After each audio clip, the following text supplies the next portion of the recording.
Well, hi, everyone.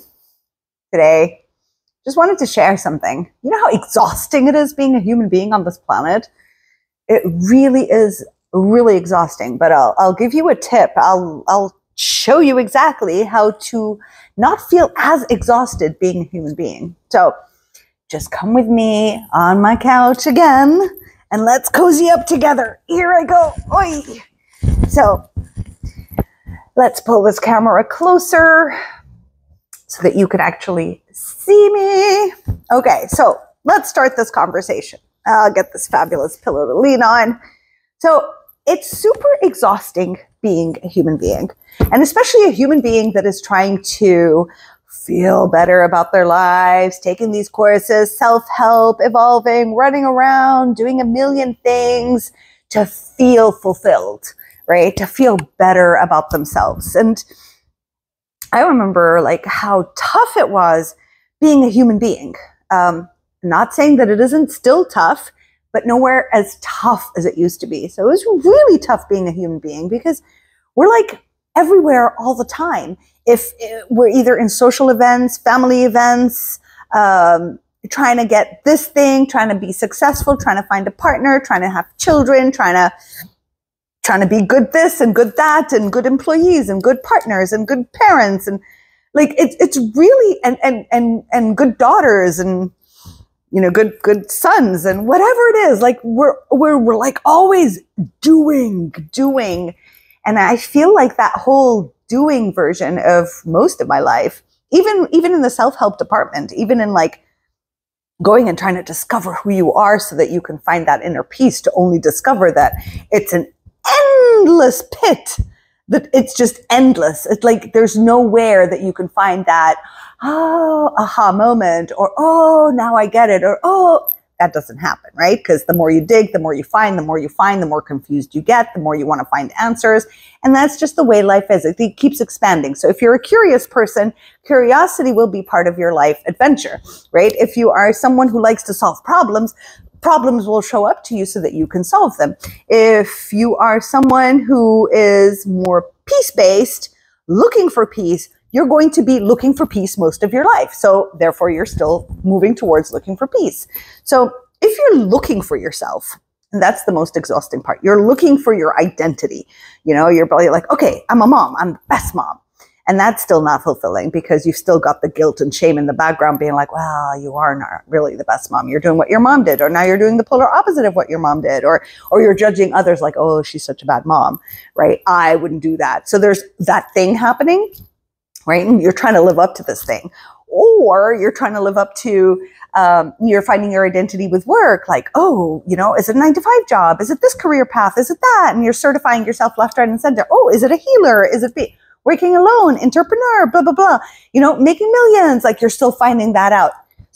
That's one identity you're fighting over. That's just being human, right? So, the partner, oh my God, is it the right partner? Is it the wrong partner? Oh my God, this partner's toxic. Oh my God, this next partner. Oh, now I have a fear of meeting anyone because I'm scared to go into another toxic partnership. Oh no, I do have a lovely partner. Then there's something wrong with me. Oh, nobody else. And it's just constant chaos. And to be quite honest, the reason it's so exhausting being a human being most of the time is because of the dialogue we have in our minds. Because it's just nonstop chatter and comparison and putting you down and like negotiating, like, you've always got like some kind of negotiation, 2 people fighting, 3 people, 500 people fighting within you about like, do I trust myself? Do I not trust myself? Oh, I'm supposed to trust myself. I have to trust myself. I should trust myself. It is crazy being a human being. Because even if you're not interacting with the world and you're just home cooking, you're going to have this whole entire madness happening up here all the time. And it's going to be like, let's say you're cooking and then you're going to be like, I'm a really bad mom. I feel bad. So, when my kids come, I'll get them something nice, or I'll be nicer next time. Or, oh my God, my husband said blah, blah, blah. I have to answer him back. Or this friend, I can't believe she told me this thing and I've got to respond. Next time I have to stand up for myself. No, you don't have to. Yes, I do. And you're going through all that. And you're just cooking, right? All this mayhem being a human is like driving you insane. I know all these examples because I've gone through all these things, right? And so all this stuff happens all the time, whether you are really just cooking your dinner and then you've got all these things and then you're like, oh, now I'm going to send that message. I'm going to write that list. And you're consumed with this thing. So we all assume being human is hard. Why? Because we are trying to become people that we are not. We are trying to identify who we are. We are trying to find out who we are, thinking that once we find it out or we do the thing or we become that person, we'll feel a lot better. And in looking to find out to be that person, you can't feel better. You really can't.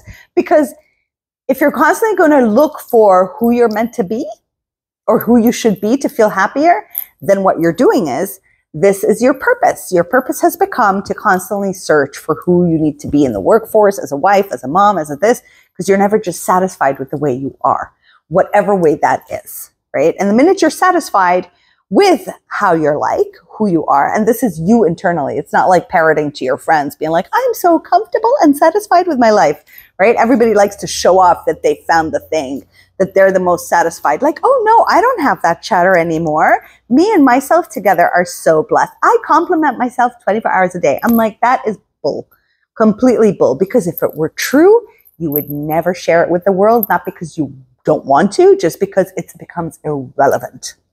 Okay. It becomes completely irrelevant to share that outside because inside is clear, because inside there is peace. You're not searching for it. You're not, because inside you feel confident, because it's not because you haven't found your identity you're searching for it, because inside you feel guilt free because you're not too busy badgering if you're a good mom or a bad mom. You don't even talk about the wonderful ways in which you're a mother. You don't talk about any of that with anyone because it's irrelevant. A lot of times, to recognize that, oh, wait, I'm in this lost valley of my thoughts and looking for my purpose and my identity. A good way to discover how that is happening is by actually monitoring how is it that you display yourself to others? What is it about yourself that you share with others? And you'll know that there's an insecurity there, and the reason you're saying it so you can hear more of it so that you can start to believe it. So that you can start to believe in it, right? So the way that I have discovered personally to quiet that chatter down, to be consciously aware of all these thoughts that were actually driving me to do things. And this is the crazy part, is you believe the thought comes in, you're like, oh, I'll send that message. Oh, I got to finish work. It's 12 o'clock in the morning and I still have to continue. And, oh my God, you're going to be poor forever. So you might as well do this. And these aha moments that are really not aha moments, and they feel taxing on the body and taxing on the brain. These are the times that you do nothing about it, because that is not an aha moment. It's a aha moment, if you can tell the difference. So the way in which to start to pay attention a little bit more, honestly, I'm just going to say it. I know everybody says it, but I'm just telling you what worked for me, and what works for my clients, especially before a session or after a session or during a workshop or before a workshop. When we do that meditation, it's meditation. I spilled the beans. Meditation, right? I see the nervous system calm down. I see everything. I see the being that was possessed by the humanness kind of dissipate, and there's the glowing person there, because this is how I see things. I see those things, right? And so meditation is the way in which you choose not to follow blindly those thoughts, right? Not to follow blindly whatever is being said, a belief that's showing up, you comparing yourself to others, you believing you're not good enough yet, you pushing yourself harder than normal, you doing all the stuff that is depleting your energy and not rejuvenating you. It doesn't make you feel happier or better. It's like a momentary happiness, but then it comes back again. So in meditation, the state of meditation isn't to silence your thoughts. It's actually to observe your thoughts. And when I offer my group meditations in person, and I will be doing them online soon, but when I offer my group meditations here, and you'll find my meditations on YouTube, a link one here that you can try and follow through. They're all channeled healing meditations. And I also have a subliminal one that you can try out. Really clean, really crisp. I was terrified of subliminals and listening to what other people are saying. And I'm like, you know what? I know I have a good heart, and I know that I would love people to just elevate vibrationally. And I'm going to make really clean subliminals, like really good stuff. And so there's a subliminal also that I encourage you, if you want, to try it out, and the meditations. But the reason I'm saying meditations is not at all to promote the meditations I have on my channel, but basically for you to understand that during a state of meditation, if your thoughts start to talk, right? It's not so you silence them. This is the big thing that nobody tells you.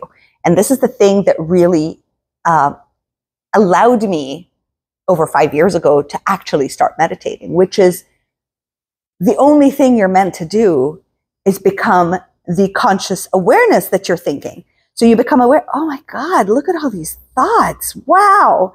You're not going to put them down.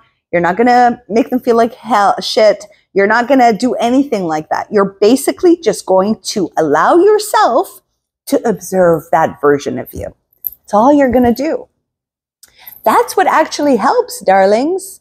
That's what actually helps, where you're just like, oh, like while your eyes are closed, just, oh my God, I really talk really bad to myself. Oh my God, I'm comparing myself to someone. Oh, I'm feeling jealousy. Oh, look at that. That's all you're going to do. That's meditation. Why?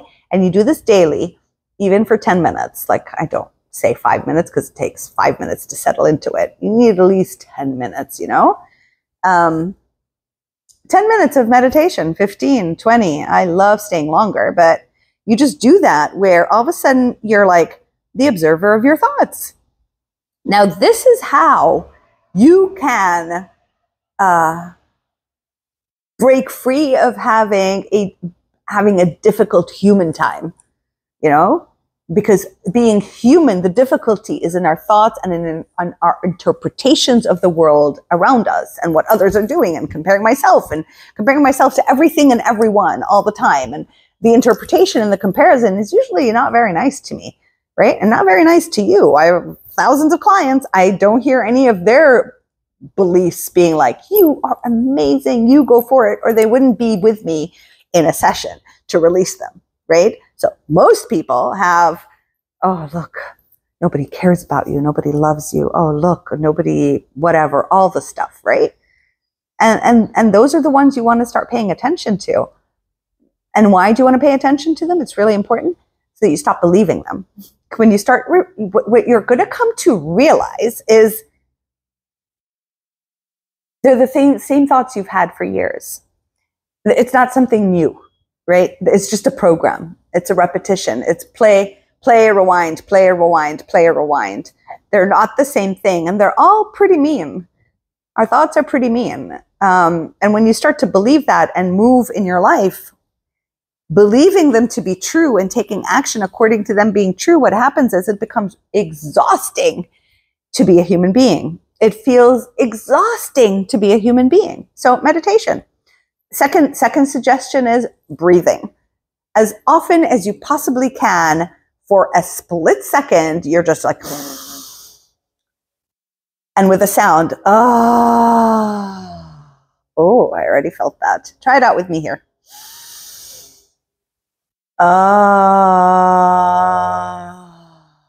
Just give yourself that. Let me see if this is still working.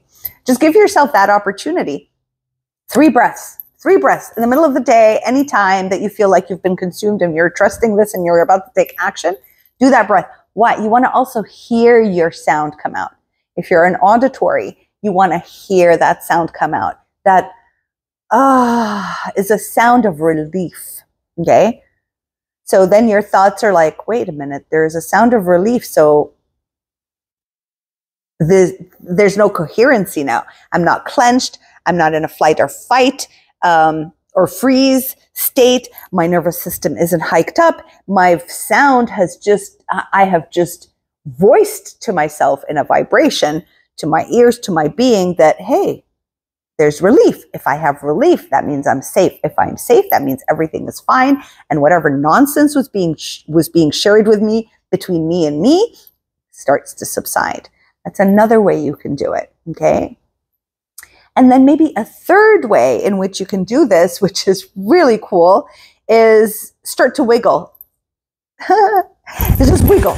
Just like you're like you know, because when you have these thoughts, you're like feeling things and you're going through things and you're believing them. And it's as if you're not even here. You're not even present. I know this because I lose track of everything and everyone's like fuzzy. Like the world outside of me is not the real thing, but my thoughts are the real things. And I'm like negotiating and talking and arguing and thinking and finding more problems to solve. And, you know, and then when you, which is very serious, our thoughts are very serious, right? So to get out of that, what you do is you wiggle. So now you're going to be silly. The wonder of being silly is that when you're silly and blah, what happens is you free yourself of the seriousness of the problem, the solution. Oh my God, life is over. You go into that state. So you got to do something silly, whether it's like jumping up and down, wiggling your body all over the place. What else, you know? Maybe tapping, you know, maybe singing. Singing I use a lot. I go like, oh my God, here are the problems showing me. I'm stuck in my head. I'm stuck in my head. I'm stuck in my head. And then I'm out of my head. Just, you know, silliness really helps. It really helps you to move that energy out of your body. It allows your body to defreeze, defight, deflight, everything. It just boop. Wait, we're not there. The body's doing something different. So this isn't serious, right? And that's all you got to do. If you have to do any of those 500 times a day, do them until you have control over your mind. And this way you will have a more breathable human experience, which doesn't mean you're not going to have these thoughts. But when you get them, you're just going to be like, oh my God, that's a thought. I don't have to believe it. I can just have it pass, right? But these are the little tricks you can use to get you there. Why? Because it's so much easier to live that way. It's so much nicer to live that way where you're more at peace inside. At least between you and you, you're more at peace. Trust me, it is not fun living with yourself. With a version of you that's really narcissistically awful, speaking to you very toxically. There's no need for that. Just start to notice, hey, that's not who I am. These are my thoughts. These are limiting beliefs. So these are the tricks. These are the tricks of the trade. Of course, I'd love you to subscribe, thumbs up, leave your comments. Tell me what you've been like overwhelmed with. Tell me if these tricks, any of these tricks have helped you. And if you've got other ones to share, the more the merrier. These are the basics. You want private sessions? I'm available.